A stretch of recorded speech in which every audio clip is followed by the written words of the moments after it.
Hello guys, welcome back to my channel Gamma Di Gamma. So in this video, I'm going to actually compute the volume of a unit sphere in n dimensions. Now I was frankly surprised I hadn't made this video earlier, considering I do all sorts of integrals in all sorts of ways. But I think it's as good as any other time to choose to make this video. So let's get started. So first of all, let me introduce some notation for you. So the notation here is b to the n of r, and I'm writing b in the sort of way you write the real numbers, for example, is basically the tuple x1, x2 till xn, where all of these belong to r. So this entire tuple belongs to Rn, such that x1 squared plus x2 squared so on plus xn squared is less than or equal to r. This is the set notation. For people who want a more visual cue of what's going on, let me just say that this is the n-dimensional sphere of radius r centered at 0. Because, you see that the inequality will allow us to, fill the entire ball from 0 to r. So it's not a spherical shell, it's a sphere. And Vn is going to be the volume of the n-dimensional unit sphere. So all I do here is I set the volume, the r, to 1 and then take the volume of that. Okay, we can define the integral because that's exactly what we want to find, right? We want to find the volume, and for a volume you need to integrate, and in this case it's n integrals. So integral dot dot dot integral, and the entire integration space is x1 squared plus x2 squared plus xn squared less than or equal to 1, because this is the unit n sphere. We have dx1, dx2, and dxn, so on. And okay, fair enough. We have the proposition that there's a recurrence relationship of the form Vn equals Vn minus 2 times 2 pi over n for n greater than or equal to 2. So how are we going to show that? Well, let's still have the integral. We still have the integral that we, sort of wrote out in the white. Integral over x1 squared, x2 squared, xn squared less than 1 of dx1, dx2, dxn. What I'm going to do is I'm going to separate the order of integration. So what I'm going to do is I'm going to write the inside integral as a nested integral. So what I'm going to do is I'm going to write these variables inside x3, x4 until xn in terms of I'm going to ensure that this integral in the bracket here over x3, x4, and xn depends on the outer integral variables, which is x1 and x2. And how am I going to do that? I'm going to say let's integrate rather from everything sum being less than 1, like on top. Let's integrate x3 squared so on xn squared less than or equal to 1 minus x1 squared minus x2 squared. You might think this is just rearranging everything on both sides, but it's not really, because what this integral says is we're actually integrating in a region that is constrained by the outer variables. So in this way we have created a nested integral when there was no clear indication of that in the default setup before. And also in the other integrals we have x1 squared plus x2 squared less than or equal to 1. They can exceed 1 because that this was the original setup. If any one variable exceeds 1, this inequality is not satisfied. And again, their sum could also not exceed 1, because the sum of x1 squared and x2 squared could also not exceed 1, because again it would fail the inequality. So we really have the nice advantage that everything was squared. We can still have the same range of x1 squared plus x2 squared less than or equal to 1. which is basically the two-dimensional sphere, also known as a circle, or rather a disk in this case, because you're filling everything up. And then the outer integral is dx1 dx2 as it is.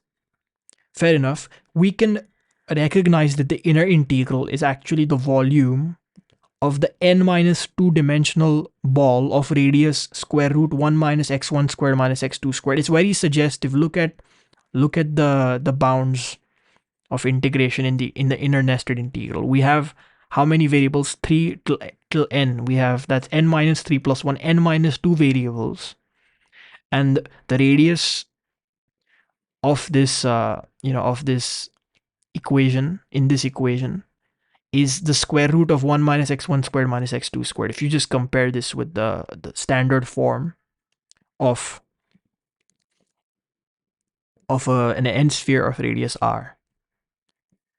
So whatever was here, maybe I should I think I made a mistake. I think I should have an r squared there actually. So we have this integral with the radius, as I said, of square root 1 minus x1 squared minus x2 squared, just by comparing this to the form that we had on top. And dx1 dx2, because that was the outer integral of the outer variable of integration. Now I make a claim for r greater than 0. We have volume of the n-dimensional sphere of radius r is actually r raised to the n times the n-dimensional sphere of unit radius, the unit n-dimensional sphere.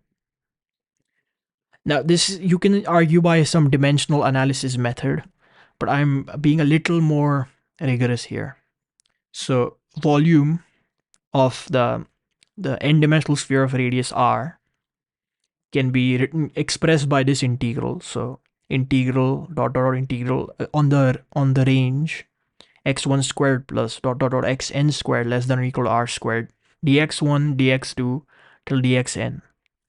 Fair enough. Now all we do here is do a simple change of variables. Say x1 equals ru1, where u1 is the new variable, x2 equals ru2, which is also new, xn is run, which is also new. But the factor of integration is not just obtained by taking the dx and multiplying them. You have to take the determinant of the Jacobian matrix in absolute values.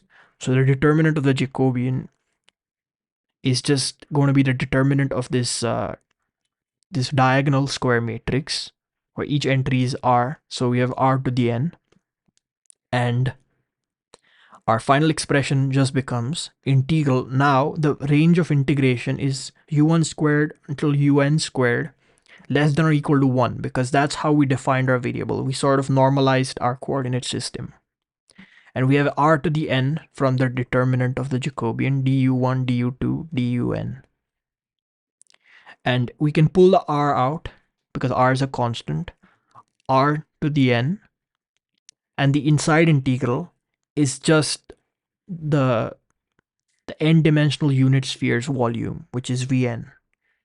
So we just normalize the coordinates and just recognize that that's vn. So that's how we prove the claim. We're going to use this because the integral we have here, we don't really have a unit sphere. We have an n minus 2-dimensional sphere of radius 1 square root 1 minus x1 squared minus x2 squared. So using the claim, we can pull the radius factor out and write it as a unit n minus 2-dimensional sphere, as we have square root 1 minus x1 squared minus x2 squared raised to n minus 2, and then we have the v of n minus 2 using the claim dx1 dx2. V of n minus 2 is independent of the variables x1 x2, so we can pull that out, and we just have the integrand before. Now this is simple. This is just a standard trigonometric substitution. X1 equals r cosine theta, x2 equals r sine theta. And with that, actually, this is not trigonometric substitution per se, it's just polar coordinates. Vn equals v of n minus 2 integral 0 to 2 pi. That's the theta bound. We were on the unit circle, so 0 to 1 minus r squared, n minus 2 over 2, and we have the Jacobian factor is r dr d theta. We can simplify this nicely. We get minus v of n minus 2, 1 half integral 0 to 2 pi d theta, 1 minus r squared whole to the n by 2 divided by n by 2 from 0 to 1. That's the r range.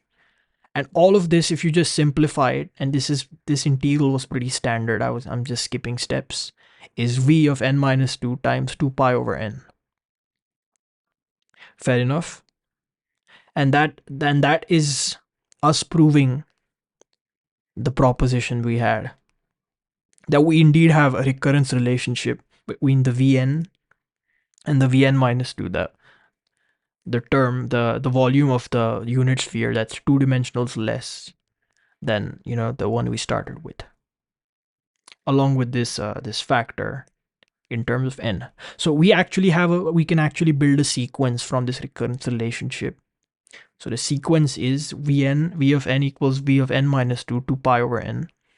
Now, to evaluate this sequence, we have to consider two cases. For first case, it's quite obvious, is if n is even, then we have n equals 2k, and where, k is greater than or equal to 1, because we don't want to go under 2, because n was greater than or equal to 2. We have v of n equals 2 pi over 2k times 2 pi over 2k minus 2. I'm just writing each decreasing like n term. So this is what happens when you get the v of n minus 2. You substitute that, and so on. And the last term in this kind of successive recurrence is the v of n equals 4 term, which gives us 2 pi over 4, and the last v value, which is v of 2, because I can't go under 2. V of 0 is 0, and that really is not helpful in this case. So notice how many of these 2 pi factors are there. Well, there's k minus 1 of them, because we went until 4, which was the penultimate value, divided by, notice we have a double factorial, an even double factorial, so we can pull a factor of 2 from each of these terms. So that's 2 to the k minus 1, and then we're just left with k times k minus 1 until 2, which is just k factorial, because you can just multiply an extra 1 and you get the k factorial, times v of 2. Now we can cancel the 2 with their factors, so we get pi to the k minus 1 divided by k factorial is gamma of k plus 1, v of 2. Now v of 2 is actually the volume of the two-dimensional sphere or unit sphere, but that is also called the area of the two-dimensional unit circle, and that is just pi. It's pi r squared, where r is 1, so it's pi. We substitute that in, we get v of n pi to the k minus 1 over gamma k plus 1 times pi, which is pi to the k, where k now is n by 2, so we're converting from k to n. So pi to the n by 2 divided by, same thing in their denominator, gamma of n over 2 plus 1. That's the even case. You might say, well, that's half the story. What about the odd one? Can we get a different formula? And does that mean we're going to have a piecewise function for the volume? So let's see. If n is odd, then we can write n as 2k minus 1, where again k is greater than or equal to 1. Because when k is 1, we hit n equals 1, which is really the lowest anyone can go. So v of n is 2 pi over 2k minus 1. I'm just writing the decreasing terms of the sequence, and then 2 pi over 2k minus 3, so on 2 pi over 3, which is the v of 3 term. V of n equals 3 is 2 pi over 3 times v1, and then again we have to stop here. So how many of these 2 pi factors are there if you actually count them? And sometimes it's a little hard to see the factors because, you know, the stuff in the denominator is doing a weird jumping pattern. There's actually k minus 1 of them again. So 2 pi raised to k minus 1 of them. But now we have a double factorial of starting with an odd number, 2k minus 1. So 2k minus 1 double factorial, and then we have v of 1. Now, the numerator is the same, 2 pi to the k minus 1, divided by, we can write the double factorial as single factorial divided by the even factorial, double factorial. So we have 2k minus 1 factorial, and then we're going to take away the even double factorial terms. So we're going to have to start from 2k minus 2 double factorial because, you know, we need the 2k minus 1 term. So we will take out all those extra 2 terms, so 2 to the k minus 1. And then the remaining terms are starting from k minus 1 and then, you know, going down to 1. So we get k minus 1 factorial, v of 1. Now, if you're confused by, you know, how I manipulated this fast, I urge you to watch some of my old videos, especially relating to the Legendre duplication formula, which, spoiler alert, is also going to be very important for this next step.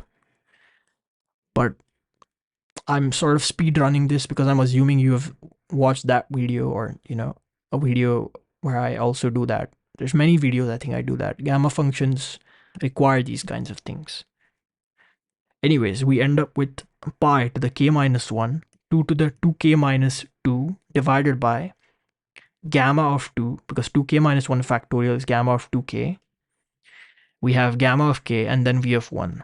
What is v of 1? V of 1 is integral on x squared is less than or equal to 1 dx. Now x squared less than or equal to 1 is just x is less than 1 and greater than minus 1. So it's just the interval minus 1 to 1 dx, which has value 2. It's not really a circle, but, you know, it's the closest you can get to a circle in dimension 1. Okay, so in the end, we have v of n equals pi to the k minus 1, 2 to the 2k minus 2 divided by gamma of 2k, gamma of k times 2. We can write this as, well, the 2 will now become 2k minus 1. So we can write this that as 2 to the n. We're changing from k to n back, just like we did with the even case. So pi to the n minus 1 divided by 2. That's what k minus 1 is. And for the gamma, we have gamma of n over 2 plus 1 half. And the denominator, we have gamma of n plus 1. We can just rearrange a few things. So what I'm going to do is I'm going to, you know, separate the n by 2 and the negative 1 half power from the pi. So I have pi to the n by 2, 2 to the n, gamma of n over 2 plus 1 half. Then we can split the gamma of n plus 1 as n times gamma of n and bring that extra power of pi to the negative 1 half in the denominator, making it square root pi. Now, let's recall the Legendre duplication formula, which is also a special case of the Gauss multiplication formula that I've done in, you know, the last video. So we get, the formula is square root pi times gamma of 2z equals 2 to the 2z minus 1 gamma of z times gamma of z plus 1 half. Now in our case, what we need to do is substitute z equals n by 2.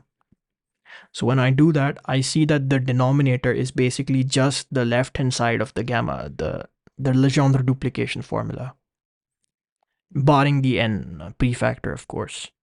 So when I substitute the right hand side of the formula in the denominator, I get, in the numerator, we have the same thing, pi to the n by 2, 2 to the n, gamma of n by 2 plus 1 half. And then we have n times 2 to the n minus 1, gamma of n by 2, gamma of n by 2 plus 1 half. And magically, the big gamma factors cancel. So we have pi to the n by 2 divided by n by 2 times gamma of n by 2, which we can again rewrite as pi to the n by 2 over gamma of n by 2 plus 1, which is exactly the formula we had for the even case. So all in all, in both cases, we have v of n equals pi to the n by 2 over gamma of n by 2 plus 1 for all integers n greater than or equal to 2. So we don't really need a piecewise function, it's the same, which is, very, very nice. I don't like piecewise functions personally, but, especially for nice things like spheres,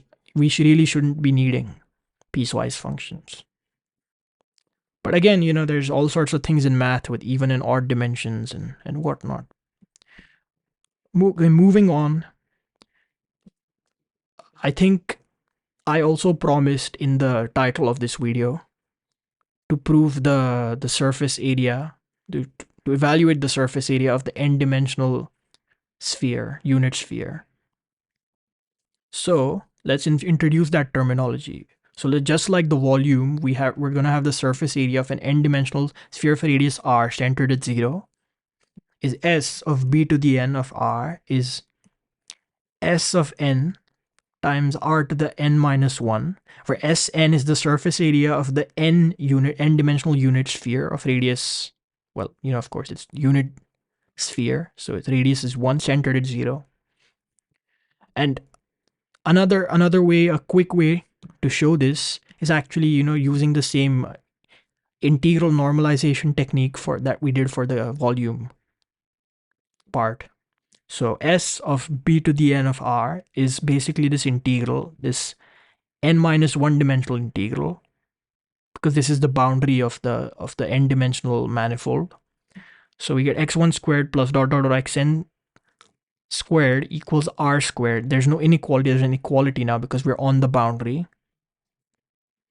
And again, with the same variable substitution, u equals r x1, or I think I messed the labeling. It should be x1 is ru1, x2 is ru2, and then so on. Xn minus 1 is r u n minus 1. Fair enough. And when we do that, we're just integrating over, the surface area of the unit sphere in n dimensions, with the prefactor of r to the n minus 1 in absolute value, du1 du n minus 1, which is just r to the n minus 1 of Sn. So, that's that claim is proved now. This claim is proved now. And also recall that the volume of the n sphere of radius r is just the surface area of the n sphere of radius r times dr, which is like the infinitesimal thickness. Why is that? Because if you remember, say you want to integrate the volume of a sphere, what you would do is you would take a spherical shell, take the area of that, the area of a spherical shell of radius, some arbitrary r, variable of integration r, and then multiply it by an infinitesimal thickness dr, and then integrate that, and then that would give you the volume. So if you want to compute the volume of a sphere in 3 dimensions, what you do is you would integrate pi r squared, 4 pi r squared, which is the surface area of the spherical shell in 3 dimensions, and times dr with the infinitesimal thickness. And then you'd integrate that to get 4 over 3 pi r cubed. Now I've just drawn a representation. So S is, just this this boundary here, and the thickness is, I've shaded inside. And once you, integrate, or in a way place them, superimpose them on top of each other, you're going to fill the entire cavity, which will basically give you the volume. So from that, we can actually find an expression for the surface area nicely. We don't need to, do any more of that derivation stuff again. So V of Bn of capital R is integral from 0 to capital R S of B to the n of small r dr. Now we can use the claim for the surface area part to get S of n integral 0 to capital R, r to the n minus 1 dr. And again, we can use the claim for the volume to get V of n, capital R to the n, equals S of n over n, R to the n after integration. And we get V of n equals S of n over n, which is very nice. It's a very, very neat formula. So since we proved in the last part what the volume function is, a function of n, we can easily find the surface area as a function of n as well. But let's do another derivation of this, which is way nicer, I think. So consider I sub n, integral minus infinity infinity e to the minus x1 squared minus x2 squared dot dot dot minus xn squared dv, where v is of course, dx1, dx2, dxn, the n-dimensional volume element in Euclidean space. So you can rewrite this as integral minus infinity to infinity e to the minus r squared, where r is the n-dimensional spherical radius dv of the n sphere of radius small r.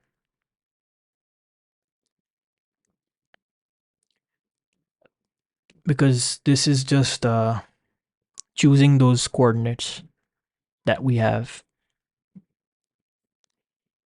Okay.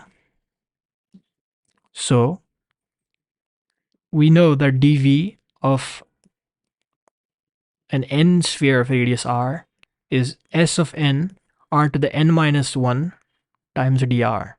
Just, using our entire spherical shell integration technique method. So I of n is actually integral minus infinity to infinity e to the minus x squared dx, whole thing to the nth power, because they're just, n copies of that in different variables. And the variables don't matter if you're definite integrating. So pi to the n by 2, that evaluates to, because each of these is square root pi, the Gaussian integral. I of n is integral of 0 to infinity of e to the minus r squared s of n r to the n minus 1 dr, and this is because we're using this and we're just substituting for dv of b to the n of r. So s of n comes out, s of n integral 0 to infinity e to the minus r squared r to the n minus 1 dr, which, just after doing a simple substitutions and somewhere here and there, evaluates to gamma of n by 2 divided by 2 times s of n. So s of n actually is 2 times pi to the n by 2 divided by gamma of n by 2. And the volume, again, this is just confirming it again, is pi to the n by 2 divided by gamma of n by 2 plus 1. So the denominator is slightly larger. Now the interesting thing is, if we want to take the derivative of this volume function as a function of n, so v prime of n is actually going to be by the quotient rule of differentiation, gamma of n by 2 plus 1 pi to the n by 2 times 1/2 natural log of pi, because that was an exponential function, minus pi to the n by 2 over 2 gamma prime of n by 2 plus 1 divided by gamma squared of n by 2 plus 1 less than 0. Let's see if it's less than 0. So I'm going to divide by the denominator because that's positive. That doesn't affect the inequality. Gamma of n by 2 plus 1 natural log of pi. I'm also dividing by the pi to the n by 2 divided by 2 factor, because that's also positive. So we have gamma of n by 2 plus 1 natural log of pi minus gamma of n by 2 plus 1. The digamma function, because gamma prime is gamma of that value times the digamma of that value. So digamma of n by 2 plus 1 is less than 0. And then we can just, ignore the gammas, because again, the gammas are not really negative either. So natural log of pi is minus Euler-Mascheroni, minus digamma of n by 2 plus 1 is less than 0. We're still checking that. We can use the series representation of the digamma function. It's way easier to, if you want to graph it, it's way easier to do that. So natural log of pi plus Euler-Mascheroni minus sum from k equals 1 to infinity, n by 2 divided by k times k plus n by 2 less than 0. And if you graph this as a function of n, your graph should look like this. So on the x-axis, I have the n values, and I'm only, considering from n equals 2 and so on, because n is the number of dimensions. We're not going under 2. So, you see, we start out at 2. At 2, it's quite large. And this is the graph of, let me correct that mistake. It's a graph of v prime of n. So it's the derivatives of Vn. Since it's maximum at 2 and it's positive, that means the volume is actually increasing by a very large number at 2. And as we go down, we see the volume is actually decreasing as the dimensions go, actually contrary to popular belief and our common intuition. And then there comes this point between 5 and 6, which is, not really an integer point, but some, critical point where v prime is 0, and then after that it's actually negative. So at 6 it's actually decreasing, and after 6 is always going to be under the axis for, as n goes to infinity. So you see the volume is actually decreasing really, really fast after that. And here are some values. So v of 1 is 2. We integrated that. V of 2 is pi. It's just the unit circle. V of 3 is 4 over 3 times pi. That's the sphere. V of 4 is 1/2 pi squared. V of 5, 8 over 15 pi squared. V of 6, 1/6 pi cube. V of 7, 16 by 105 pi cube. V of 8, 1 by 24 pi to the fourth. And you see the values, the numerical estimates of these values. We hit a really big value. We hit the largest value, I believe, at V of 5, which is 5.26. And then after that, and especially, after 6, because we know the derivative is negative at 6 and onwards, we're just gonna shrink. So the volume decreases really after n equals 5. And, for all those people who are wondering why this happens and, how this defies logic, it's the reason is math is weird, We're only living and feeling objects in 3-dimensional space. Our entire intuition is based on our relatively low dimensional geometry. And this example just shows you, me, and everyone and anyone who will watch in the future that low dimensional geometry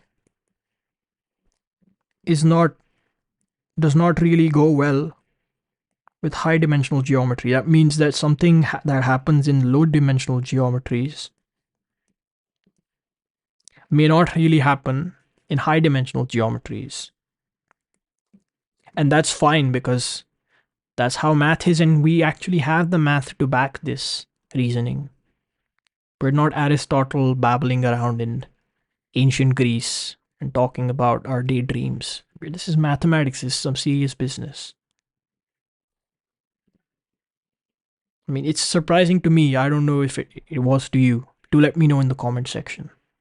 Now, moving on to an application real quick. I think this video will be long, but it's worth it. We know by Coulomb's law in 3-dimensional Euclidean space for a point charge, the electric field in 3 dimensions, that's why I write the subscript 3 there, at the point r, small r, is 1 over 4 pi epsilon naught times q over r. Epsilon naught is the permittivity of free space. This is a point charge in vacuum, for simplicity. Okay, so Gauss's law tells us that phi, which is the electric flux, is the charge enclosed by a Gaussian surface, q, total charge enclosed, divided by epsilon naught. Now, if you take the Gaussian surface to be the n sphere of radius r centered at 0, I mean, we can again move the origin around, but for convenience, it's centered at the origin 0. We have the electric flux is going to be En of r, where En is the electric field at point r in this n-dimensional space, times the surface area of the Gaussian surface, and the Gaussian surface was Bn of r, so we have S of Bn of r. So En of r is actually, by using Gauss's law along with the formula for the electric flux we had, Q over epsilon naught S of Bn of r, which is gamma of n by 2 divided by 2 to the 2 times pi to the n by 2 epsilon naught times Q over r to the n minus 1. So we indeed do have inverse powers. The form of the electric field is not going to be different, except it's going to be weaker now, because see, now the denominator is larger, so it's going to be actually weaker at, say, the same point. But again, I haven't checked exactly, because this prefactor might be really large because the gamma function below. So I don't want to conclude it's going to be stronger, weaker. It really is an inverse power law anyways. So we're happy to know that as r goes to infinity, at infinity we have zero electric field, as we should. And I hope you enjoyed this video, guys. Please like, share, and subscribe to my channel. Apologize for the small snafus and gaffes I may have made along the way in this video. And peace out, and see you next time.